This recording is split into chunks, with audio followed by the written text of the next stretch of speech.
नमस्कार, जे के किचनमध्ये आपले स्वागत आहे। आज आपण बेसन पिठाचा वापर करून शिमला मिरचीची रेसिपी बनवणार आहे आणि एकदम सिंपल आणि इझी ही रेसिपी आणि झटपट तयार होणारी रेसिपी आज आपण बनवणार आहे आणि खूपच छान अशी म्हणजे टिफिनला सुद्धा देता येईल अशी ही शिमला मिरचीची आज रेसिपी आपण बनवणार आहे। आणि यासाठी आपण आपल्या रेसिपीला सुरुवात करूया। यासाठी शिमला जी आहे ती अशी चिरून घ्यायची आहे आणि बेसन पीठ जे आहे आपल्या अंदाजानुसार तरीसुद्धा मी एक वाटी छोटी वाटी आहे आणि ती भरून घेतलेली आहे। लसूण बारीक चिरून घेतलेला आहे आणि कसुरी मेथी कोथिंबीर अशी बारीक चिरून घेतलेली आहे।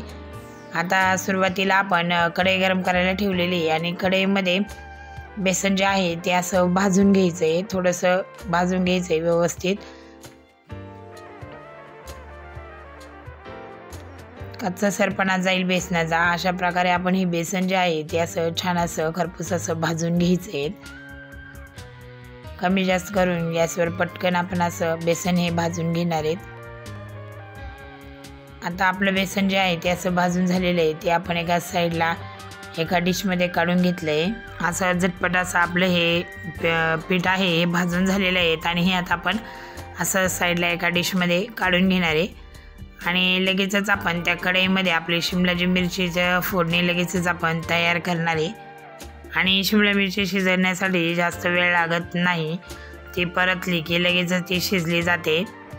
अशा प्रकारे हे पीठ मी काढून घेतले आणि आता कढई परत गरम करायला ठेवली आहे आणि त्यामध्ये 2 ते 3 चमचे तेल टाकले, म्हणजे थोडं जास्त जरी घातलं तरी चालेल कारण ह्या भाजीला थोडंसं तेल जे आहे ते थोडं जास्त लागतं।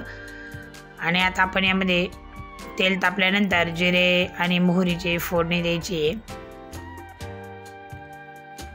लसूण जो आहे तो असा बारीक कटिंग करून घेतलेला आहे, खूप बारीक कटिंग करून तो टाकलेला आहे। आता यामध्ये आपण शिमला मिरची लगेचच टाकून घेणार आहे।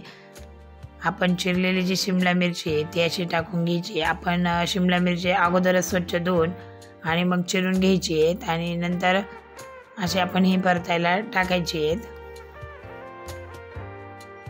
छान अशी 5-1 मिनटं परतल्यानंतरच ती लगेचच अशी शिजून जाते। फुल गॅसवर आपण ही परतून घ्यायची आहे छान।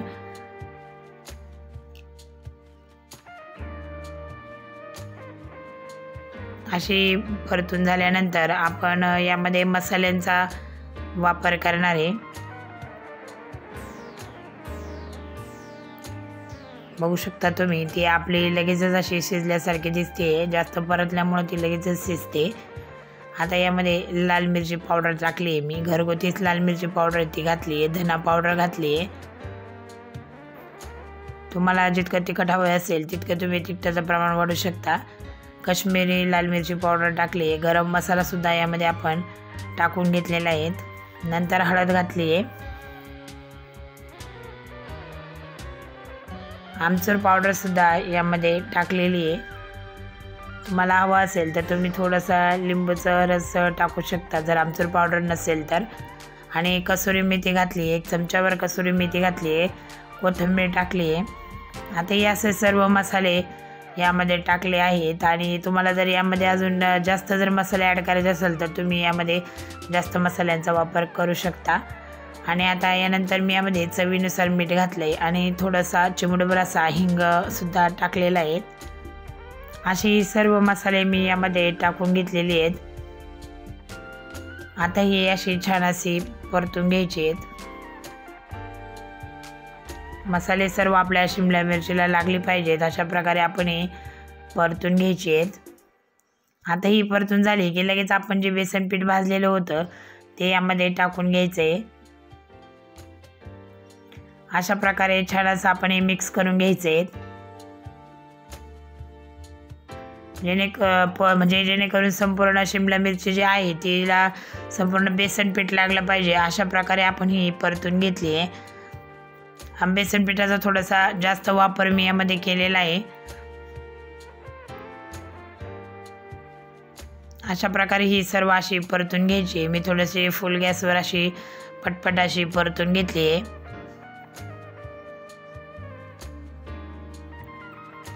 आणि यामध्ये बेसन सुद्धा आपलं शिजायला वेळ लागत नाही कारण आपण तो भाजलेला आहे, त्यामुळे ते कच्चं सुद्धा लागत नाही।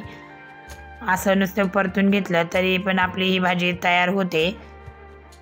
पण हिला मी थोडीशी वाफ देणार आहे। अशी परतून झाल्यानंतर आता हिच्यावर आपण थोडीशी अशी 3 ते 4 मिनटं फक्त वाफ देऊन घेणार आहेत।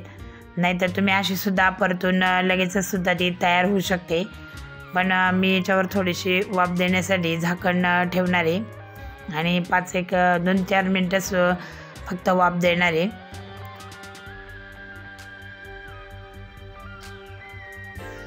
अशी थोडीशी वाफ देऊन झाल्यानंतर लगेचच आपली ही शिमला मिरची जी आहे, बेसन पीठ वापरून आपण ही शिमला मिरची तयार केली आहे, ही लगेचच अशी झटपट तयार होते।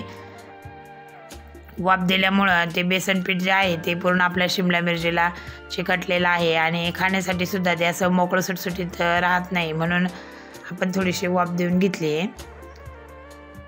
अशा प्रकारे आपले ही बेसन पीठाची शिमला मिरची ही तयार झाली आहे। अशी ही रेसिपी तुम्ही एकदा ट्राय करून बघा। आपण मुलांच्या टिफिनमध्ये सुद्धा ही शिमला मिरची देऊ शकतो आणि मुलेसुद्धा ही आवडीने खातील।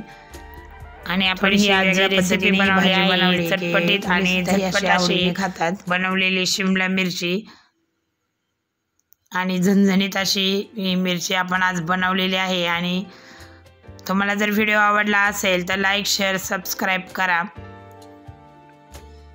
आणि ही रेसिपी एकदा ट्राय करून बघा आणि वेळात वेळ काढून व्हिडिओ बघितला याबद्दल धन्यवाद।